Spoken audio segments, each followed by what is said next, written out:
Yo les mobbers, ça y est, nous y voilà enfin, nouvelle vidéo concernant la 103 RCX dont j'avais débuté la restauration l'année dernière. Donc la voilà enfin terminée, j'en profite donc de faire une vidéo pour flatter votre petite rétine.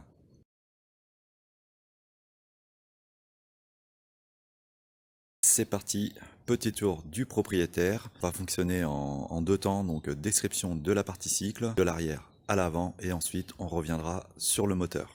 Je vais faire un petit peu un rappel sur, voilà, pour ceux qui ont déjà vu la vidéo, l'ancienne en peinture, je vais un peu redire ce que j'ai fait. Concernant la fixation du polyester, on peut voir ici que j'ai soudé directement sur le cadre une platine qui me permet de fixer ma selle. Et ici, j'y ai mis donc, j'ai gardé le support d'origine de la selle de 103 RCX. Voilà, que j'ai modifié en fait. Vite fait, j'ai soudé deux écrous pour que ça soit plus facile à monter. Que j'ai pas à passer les mains en dessous, tenir l'écrou avec la clé ou je sais pas quoi, et visser par-dessus. Donc là si c'est pareil d'ailleurs, c'est taraudé directement dans la plaque. Donc, ensuite, on va passer sur les amortisseurs. Donc certains les connaissent. Donc c'est les, on va dire les célèbres Fournales pour Peugeot 103, qui soient bien sûr très stylés pour ce genre de mob. Ça faisait fureur, n'empêche à l'époque. Du coup, moi aussi j'en ai mis. Ils sont bien sûr vraiment top au niveau, enfin top. Bon, moi je suis pas un expert en amortisseur, mais ils sont plutôt bien, puisqu'ils sont hydrauliques et en même temps on peut régler donc la dureté des amortisseurs. Donc ça c'est un plus. Et en même temps ils sont donc montés, je sais pas si vous voyez, sur rotule. Ensuite, on va passer au brossillon. Donc le brossillon, j'en ai refait un nouveau. Donc j'ai ressourdé une platine dessus. Donc là, je vois pas grand chose. Je suis en contre-jour avec le soleil, c'est compliqué. Donc voilà, j'ai ressourdé la platine. Je l'ai modifié parce que l'autre,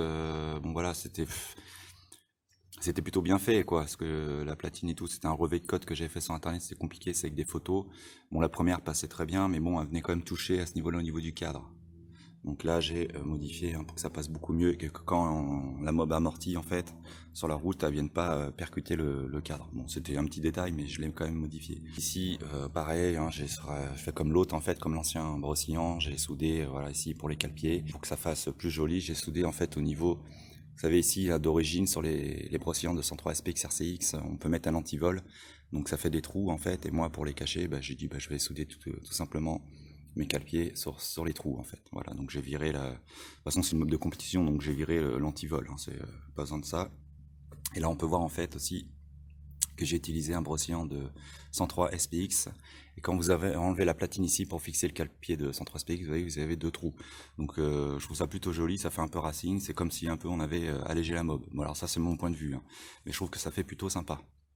Ensuite, la jante à l'arrière, donc c'est une jante de 103 RCX qui est neuve, qui provient d'un ancien stock. La pâture est d'origine, elle est blanche d'origine Peugeot, donc très content de cette trouvaille. C'était un échange, donc je remercie toujours, je remercie le gars qui m'a filé cette jante. Je suis très content et surtout elle est neuve, donc ça c'est cool.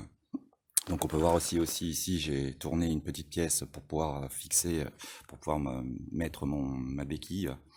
Bon, béquille, je reviendrai pas dessus, c'est une petite béquille tranquille, rien de spécial. Donc voilà, ça fait toujours joli ce petit truc en alu. Donc l'autre côté du bras oscillant, donc on peut voir que j'ai gardé le cache-chaîne d'origine de 103 RCX, ça donne vraiment bien, ça finit la mob. C'est pour ça que j'ai laissé, et puis il est plutôt sympa, donc ça va très bien avec le style de la mobilette. Voilà, donc ici on passe sur la couronne France Équipement et son support, prévu pour Peugeot avec un déport de environ de 14,5 mètres. Donc ça c'est le déport Peugeot, c'est entre, je crois que c'est entre 14 et 15. Ce support je pense qu'on peut encore le trouver. Montage qui ne nécessite aucune modification à part la couronne, bon, j'ai quand même dû modifier ici, refaire un peu les perçages pour pouvoir noyer la tête de vis dans la couronne, parce que sinon ça vient quand même un peu, ça vient toucher au niveau des amortisseurs. Donc là on peut le voir, ça a touché. Je pense aussi que c'est la chaîne, je les ai tournés. L'autre c'était encore plus abîmé, donc j'ai mis comme ça. La nouveauté c'est que, bon, la mienne c'est vrai qu'elle faisait un peu vide, mais bon, comme c'était une mob racing, j'avais pas mis les caches ici. Donc là c'est des caches de 103 RCX que j'ai modifié pour qu'ils puissent passer avec la coque. Donc j'ai mis ça permet un peu de l'habiller, parce que c'est vrai qu'elle faisait un peu vide. Mais en même temps l'autre c'était bon, c'était dans l'esprit compétition, donc j'avais viré tout ce qui servait à rien. Bon, bien sûr, il fallait que ça garde une certaine logique aussi, puis une certaine beauté, fallait pas que ce soit trop moche, mais bon, là c'est vrai que ça fait mieux. Tous ceux qui ont vu, là, sont passés chez moi, ils nous disaient c'est bien, t'as mis les caches, ça fait beaucoup mieux. Voilà, je suis d'accord avec eux. Là, on va passer sur la barre, donc barre d'origine de 103 RCX. Vous vous rappelez sur l'ancienne vidéo, elle est fixée donc directement sur le cadre. Voilà. La mousse, ça provient de chez VSX. Vous voyez, c'est soudé. Je sais pas si vous voyez, à ce niveau-là, on est soudé. Voilà. À ce niveau-là aussi, on est donc soudé. Voilà, c'est la barre d'origine du 103 RCX. Bon, ça donne plutôt bien d'ailleurs. Je trouve ça plutôt sympa, ça lui va très très bien. C'est pour ça que j'ai préféré mettre cette barre. C'est cool, hein. Puis ça me fait du boulot en moins. Ça me fait, voilà, de conception, on va dire. Donc ensuite, on va passer à l'avant. Bon, j'espère que je vais pas trop vite. Voilà, alors l'avant, qu'est-ce qu'on peut dire? On va commencer par la jante. Donc la jante provient d'une 103 XG2, donc le modèle de compétition, était fait par Peugeot à l'époque. Donc elle est d'occasion. Repeinte. Bon, la peinture, je l'ai pas refait là, pour le nouveau châssis, donc parce qu'elle était relativement propre. Voilà, bon, le disque est d'occasion, il est pas non plus top, mais c'est voilà, ça va très bien avec le reste de la mobilette. Concernant l'étrier, c'est un Grimeca, ce qui était monté à l'époque. De toute façon, c'est que des pièces d'époque. Il y a rien de, je suis parti là-dessus en fait. Donc Grimeca double piston, ou ouais, ça doit être ça. Le garde-boue, donc c'est un garde-boue XG2 et j'ai fait usiner spécialement une petite platine, j'ai du mal avec les platines, une petite platine en alu, voilà, donc taillée dans la masse, dans du très bon aluminium. Voilà, donc j'ai dessiné cette pièce et puis je l'ai mis à l'usinage au boulot. Je suis très content du résultat, c'est plutôt sympa. Ça va très bien avec la mobilette. Il donne un peu de style, ça finit un peu le tout, quoi. Voilà, en ce qui concerne après le reste, donc la fourche. Donc c'est une fourche de XG2. Voilà, pourquoi XG2? Donc c'est comme celle de CF, mais elles sont plus longues sur Peugeot, et sur CF elles sont plus courtes. Voilà, rien de particulier. Fourche de mob, quoi. Ensuite ici, là, pour fixer ma bulle, il y en a qui m'ont demandé, donc j'ai utilisé les pattes de fixation de phare rectangulaire. Voilà, je crois qu'elles sont livrées avec le phare d'ailleurs. Voilà. Donc je les ai restaurées, je les ai traitées, j'ai refait un petit traitement, un petit zingage dessus. Voilà, donc ça c'est pour fixer ma bulle. Et en même temps, j'ai donc rajouté des petites cylindres blocs. Bon, c'est pas, pour moi, je pense que c'est pas indispensable. Je pense pas que si vous mettez des cylindres blocs, si vous mettez pas justement des cylindres blocs, que ça va casser. Bon, moi à l'époque j'en avais mis, donc là je les ai gardés. Voilà. Mais c'est pas, je pense pas que c'est indispensable. Voilà, bon, c'est pas non plus galère à trouver. Vous pouvez quand même les trouver sur internet. Voilà. Mais à l'époque, j'avais voulu mettre des petits cylindres blocs. Bon, c'est pas indispensable. Concernant les poignées, bon, j'ai un peu tout gardé. Bon, ça, je crois que ça provient d'une Aprilia. J'ai trouvé plutôt sympa. Quel modèle? Aucune idée. Donc après, levier de frein. Donc d'origine RCX, rien de particulier. Là c'est pareil, donc pour le frein à disque, donc ça voilà, c'est que de la pièce d'époque, bon c'est plutôt sympa. De toute façon moi je suis dans le style vintage de la mob de compétition surtout. Donc là le petit bocal, je sais plus comment ça s'appelle, le bocal de liquide de frein, on va appeler ça comme ça. J'ai bien sûr gardé donc la poignée d'accélérateur donc d'origine RCX, parce que bon elle est très simple à mettre en œuvre, voilà. Puis elle est très solide. Voilà, donc c'est pour ça que j'ai gardé ça. J'aurais pu mettre un autre modèle, mais celui-là, il me convient parfaitement. Il fait sans problème le taf. Et sachez quand même que cette poignée d'accélérateur, donc de marque Domino, était utilisée en fait sur les Bidalo RS. Elle est dans le catalogue Bidalo en fait. Ensuite, concernant mon tableau de bord, donc voilà, bon là il manque une pièce, il manque tout simplement le contour motoplat. Donc là, j'ai fait un petit tableau de bord tout simple qui me permet de réceptionner mon contour motoplat, qui est en restauration, on va dire en remise au propre à peu près, parce qu'il est bien abîmé au niveau de la glace en plastique. Et voilà, donc petite platine aluminium, rien de simple que j'ai plié moi-même, que vous pouvez faire sans problème chez vous dans un étau. Donc voilà, petite platine, de façon qui ne se verra plus une fois le contour monté. C'est pour ça que j'ai pas trop insisté là-dessus. Voilà.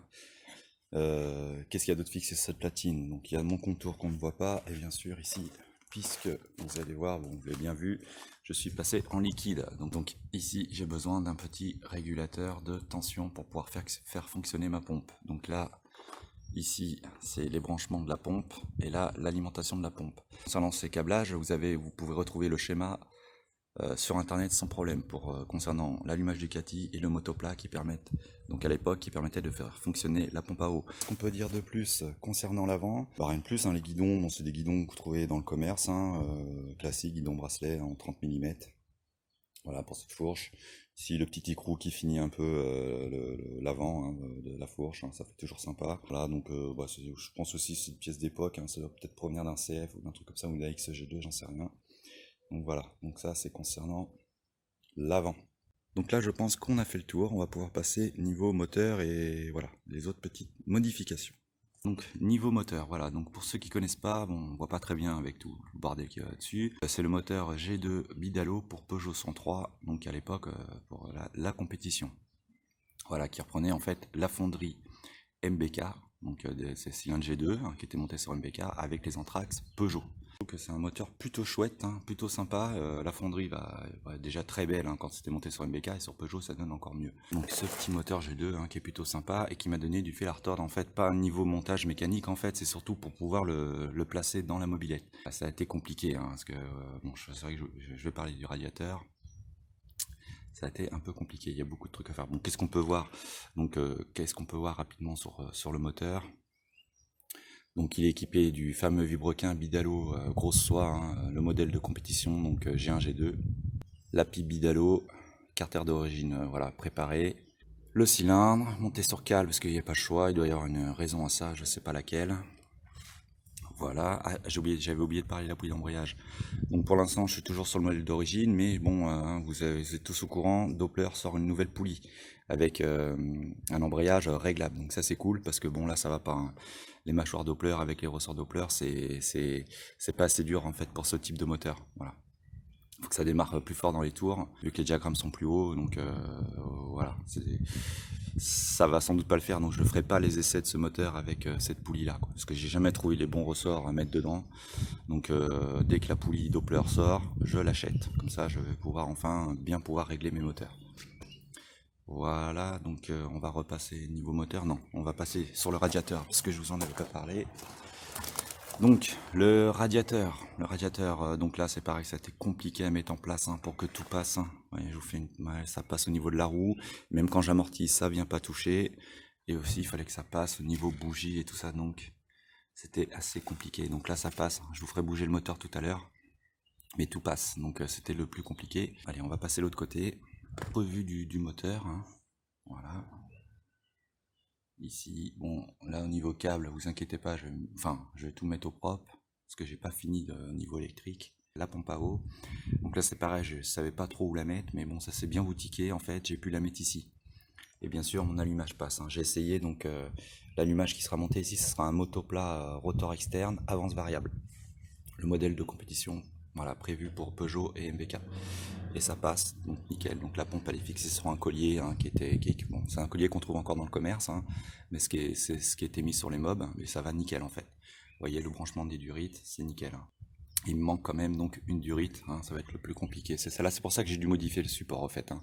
C'est ça aussi pour le passage de la durite. Hein.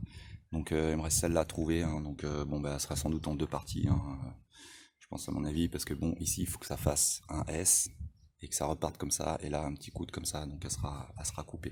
Donc là on peut voir que j'ai gardé quand même, malgré que j'ai mis des cylindres blocs, hein, bon ils sont pas fonctionnels, hein, c'est vraiment décoratif. Hein, donc voilà, je voulais, parce que moi en fait avec le support moteur d'origine, en fait, bah, j'ai pas de souci de vibration, donc j'avais pas de souci de vibration sur l'ancienne, c'est pour ça que je l'ai gardé, et puis je suis habitué à travailler avec ce support, donc c'était surtout pour aller plus vite niveau mécanique. Voilà pourquoi je l'ai gardé. Et c'est nickel, hein. Moi je veux dire avec le moteur G1, j'étais monté full G1, j'ai pas eu de problème de vibration et j'ai pas cassé mon cadre non plus. Donc on va aussi passer sur une nouveauté, donc le ressort moteur, voilà, le ressort moteur type Bidalo pour Peugeot 103. Donc voilà, bon, beaucoup de pièces, hein, ça provient du ressort moteur Bidalo.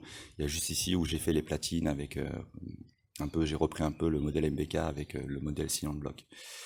Donc ça fonctionne plutôt bien, et j'ai même prévu en même temps, quand j'ai conçu les pièces, de fixer la pédale de lanceur. Donc je vais vous montrer ça en fonctionnement. Ici donc la pédale de lanceur Bidalo. Donc je vais montrer le fonctionnement du ressort moteur. Allez, c'est parti. Et voilà, donc voilà, on agit sur la pédale. Vous voyez, on est plutôt... Ça plus que ça. Ouais, regardez, ça marche plutôt bien. Donc je suis plutôt content. Donc j'ai hâte d'essayer tout ça, hein, ce petit ressort. Hein. Puis en plus il finit vraiment bien la mob, hein, c'est ce qui lui manquait je trouve. Voilà, donc on a fait le tour de la 103. Donc vous voyez, elle est quasiment finie, je suis plutôt content. Puis on fera les essais GoPro, et voilà, ça sera terminé concernant ce moteur G2 Bidalo prévu pour Peugeot attention, en plus annoncé à 13,5 chevaux, bien monté, bien sûr. Concernant certaines pièces qui sont montées sur le cadre, je mettrai bien sûr, j'y penserai de mettre les liens dans la description de la vidéo. Je vous dis à très bientôt et surtout à très vite, hein, on va éviter de repartir sur des 6 mois d'attente, 8 mois et tout ça. Merci d'avoir suivi cette vidéo. N'hésitez pas à laisser des commentaires, poser des questions, il n'y a pas de souci. Et je vous dis ciao, à très bientôt, salut les mobbers.